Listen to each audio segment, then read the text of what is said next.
हाय friends नमस्कार welcome to my mini blog. Hi रम्माचे तो आयांस बापा आसिक आयांस को नुआ ड्रेस ये आनी पिंधे दौरान तो अनभित ये टाइम पिंधिकी जाकि खाऊँ तार भिडियो मुझे पानी आपण मानक देखी। तो दुई जनकर सेम सेम ड्रेस सब बेले आसे ये तार बढ़िया मस्त मस्त माने कलेक्शन पलि आसी नुआ वर्ष ड्रेस दी जन पिंधिकी सेम सेम बसी पड़े ता सांग सहित कथापी आमर लंच प्रिपारेसन आरंभ हो गला। गोटे पटे सारू सिझा है गोटे पटे कोबी शाग आ गोटे पटे आलू टमाटर आ बैगण पोड़ा होगी अच्छी। तो मुझे सबू पनीपरिया काटी पनीर काटी सबू रेडी कर देछि मिक्स सब्जी बनवाई। तो आमर पखाल कंसा हो गला रेडी। तो खरारे नहीं बसिकी खाई पोड़ापोड़ी दलादली सहित तो सुकुआ सहित टमाटर बैगण आलू पोड़ा तो खाई पूरा मजा आसीगला। तापर संध्यारे टिके चाहा बन देती भाई आ मु पीथिलु।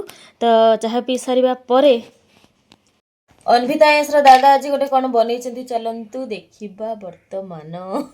तो 2 ରୁ 3टा कुरकुरी ये गोटे प्लेट रे आनिकी ढाली देले काटिकरी तापरे तादरे मिसई देइथिले सेजवान चटनी तापरे दे देइथिले ग्रीन चिली सॉस तापरे दे देइथिले किछि कटा हेतिबा पियाज। तो एठी रेडी हे जाइतला छुआ मानन पई मु भी टिके नै टेस्ट लगला बहुत बढ़िया यमी लागुछ।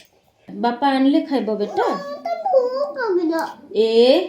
तो तापरे आयांसर बापा पळै आसिले आनी आम बिरियानी। तो मुझे खाली प्लेट धरिकी बाहरी आसी बिरियानी बाढ़ापी नानी ये बाढ़ी दौरान समस्त बाढ़ी दे सारे आम समस्ते मिसिक खाईदेलु। आयांसर तो पूरा मोस्ट फेवरेट जिनटा हूँ बिरियानी।